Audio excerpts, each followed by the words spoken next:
যদি কোনো ব্যক্তিকে আল্লাহ কিছু মানুষের উপরে দায়িত্ব দেন,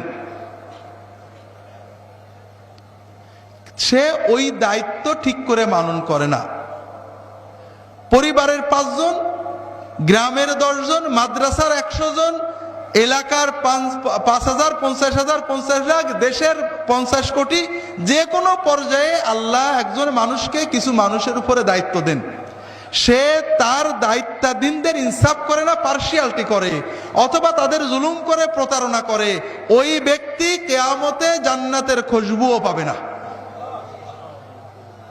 হাজিরিন, তাহলে আমরা বুঝলাম আমাদের দেশের মন্ত্রী, মিনিস্টার, জজ, ব্যারিস্টার কেউ জান্নাতের খুশবু হবে না, ঠিক না ভাই? কিন্তু আমরাও যে পাবো না, এটাকে আমরা বুঝতে পেরেছি? প্রশ্নই ওঠে না, আমরা পাবো না মানে? আমি পীর সাহেবের জামাই, এত লম্বা দাড়ি রাখছি, টুপি পরছি, আমি পাবো না মানে আল্লাহ জান্নাতে দেবে কারতালি নাকি?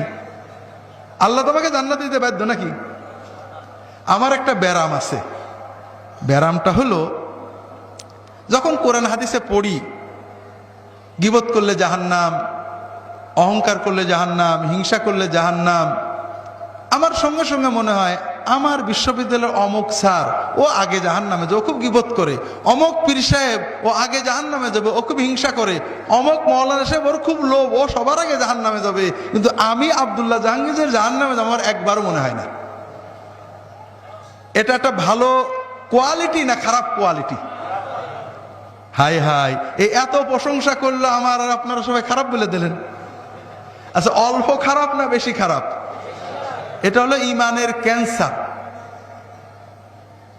মুমিন অন্যের গুনার চিন্তা করবে না, অন্যের গুনার চিন্তা করেছেন তো মরেছেন। কার দাড়ি ছোট, কার বউ বেপরদা করে, কে খারাপ করেছে, এই চিন্তা শয়তান একবার আপনার ঢুকাতে পারলে অমুক দল খারাপ, অমুক পীরের মুরিদ খারাপ, অমুক লোক খারাপ, অমুক গ্রামবাসী খারাপ, অমুকের দাড়ি ছোট, অমুকের বউ বেপরদা, অমুক একদম ভালো না, এই চিন্তা একবার শয়তান ঢুকালে আর শয়তানের আর চাকরিই থাকবে না, ও অন্য জায়গায় চলে যাবে, আপনার কাম শেষ। কারণ আপনি অন্যের গুনার বিচার করতে গেলে নিজের গুনাহগুলো আর মনে পড়বে না, নিজেকে খুব ভালো মনে হবে। কথা কি বুঝতে পেরেছেন? তাহলে তওবাও নসিব হবে না, আর আপনার অহংকার, গীবত আর আত্মগরিমার কারণে সব ধ্বংস হয়ে যাবে। ওসমান ইবনে আফফান রাদিয়াল্লাহু তাআলা আনহু কবর দেখলে কাঁদতেন, আমরা কাঁদি নাকি? কেন কাঁদবো? নাউজুবিল্লাহ। ওসমান ইবনে আফফান রাদিয়াল্লাহু তাআলা আনহুর গুনাহগাতা হয়তো বেশি ছিল, কাঁদতেন। আমাদের গুনাহগাতা নেই, আমরা কাঁদবো কেন? ঠিক না? গুনাহ বেশি কার? ওসমান ইবনে আফফান রাদিয়াল্লাহু তাআলা আনহুকে স্বয়ং রাসূলুল্লাহ সাল্লাল্লাহু আলাইহি ওয়াসাল্লাম জান্নাতি বলে সুসংবাদ দিয়েছেন। তিনিও কবরের ভয়ে কাঁদতেন, আর আমরা কাঁদি না।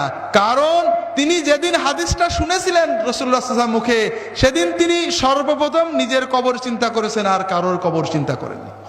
আর আমরা পরের কবর চিন্তা করি, তাই তো কান্না আসে না। কথা কি বুঝতে পেরেছেন?